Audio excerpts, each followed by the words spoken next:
Hello दोस्तों, क्या आप भी एक बर्ड लवर हो और क्या आप चाहते हो कि आप भी अपने बर्ड्स के लिए एक बेहतरीन सा बर्ड फीडर बनाओ? तो इस वीडियो को पूरा देखना, आप भी इस तरीके का एक बेहतरीन बर्ड फीडर बना पाओगे, वो भी बिल्कुल आसानी से। तो इस वीडियो को आपको पूरा देखना है और आप भी बर्ड फीडर बनाना सीख जाओगे अपने घर पर। चलिए वीडियो को स्टार्ट करते हैं। कुछ इस तरीके से आपको यहाँ पर लकड़ी लेनी है। इस लकड़ी की नाप हम इंची टैप से लेंगे और 22 इंची हम यहाँ पर चौड़ा बनाने वाले हैं इस बर्ड फीडर को।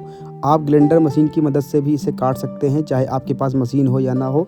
यहाँ पर हमने 4 पीसेस ले लिए हैं, जैसा कि आप देख रहे हैं। ये बॉटम साइज है, यानी नीचे वाला हिस्सा है जिस पर बर्ड आकर बैठेंगी और दाना खाएंगी। ठीक है, जैसा कि आप डायग्राम में देख रहे हैं, रेड जो मार्कर है वो नीचे का पार्ट है।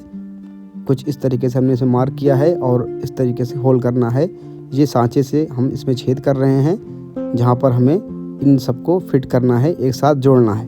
ठीक है गाइस, हमने यहाँ पर इन चारों लकड़ियों में 4 सुराख कर लिए हैं, जैसा कि आप यहाँ पर देख रहे हैं। और इन लकड़ी के फट्टों में हमें इस तरीके से मार्कअप करके लेना है ताकि ये एक बराबर में रहें और हम इसे एक घरनुमा बर्ड फीडर बना सकें। इन चारों लकड़ियों को कट करने के बाद अब बारी है इसमें फेविकोल लगाने की। कुछ इस तरीके से फेविकोल लगाकर इन्हें आपस में जोड़ देना है, बिना किसी कील के, बिना किसी वायर के। तो यहाँ पर हम इसे जोड़कर एक नीचे का साँचा हमारा तैयार हो चुका है, जैसा कि आप देख रहे हैं। अब बनाने वाले हैं हम साइड का कॉर्नर। आप यहाँ पर डायग्राम में देख सकते हैं जो रेड कलर से बन रहा है। अब हम उसे बनाने वाले हैं लकड़ी की मदद से। ठीक है, यहाँ पर हमें इसे त्रिभुज के आकार में कट करना होगा। अब हम इसमें दोबारा से कटिंग फ्रेम का यूज़ करेंगे ताकि हमारा जो ये बर्ड फीडर हो वो बिल्कुल मेज़र में कटे। इधर उधर कटेगा तो हमारा जो बर्ड फीडर है वो सीधा नहीं बन पाएगा। और कटे हुए भाग को हमें इस तरीके से फेविकोल लगाकर ऊपर से हमें टेप लगा देनी है ताकि जो लकड़ी है वो इधर उधर फैले नहीं, भागे नहीं। ठीक है, और उसके बाद में वापस से हमें एक बराबर से कटिंग करनी होगी मार्कर लगा करके, इस तरीके से, जैसा कि आप देख रहे हैं। ये मार्कअप इसलिए कर रहे हैं ताकि हम इसमें बाद में कटिंग कर सकें या डिज़ाइन बना सकें। तो ये खासकर डिज़ाइन के लिए है।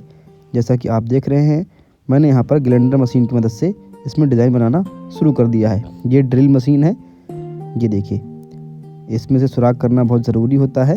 ये देखिए, कुछ इस तरीके से हमारे सारे के सारे पीसेस में एक साथ में सुराख हो चुके हैं ड्रिल मशीन की मदद से। ये है हमारा प्रेसिंग मशीन और इससे हम लकड़ी की डिज़ाइन को काट कर एक जैसा बना सकते हैं, वो भी बहुत ही आसानी से।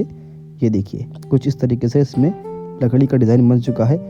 डिज़ाइन बनने के बाद हमें इसे रेती से बराबर करना होता है ताकि खुदरा हुआ भाग बिल्कुल चिकना और सपाट हो जाए।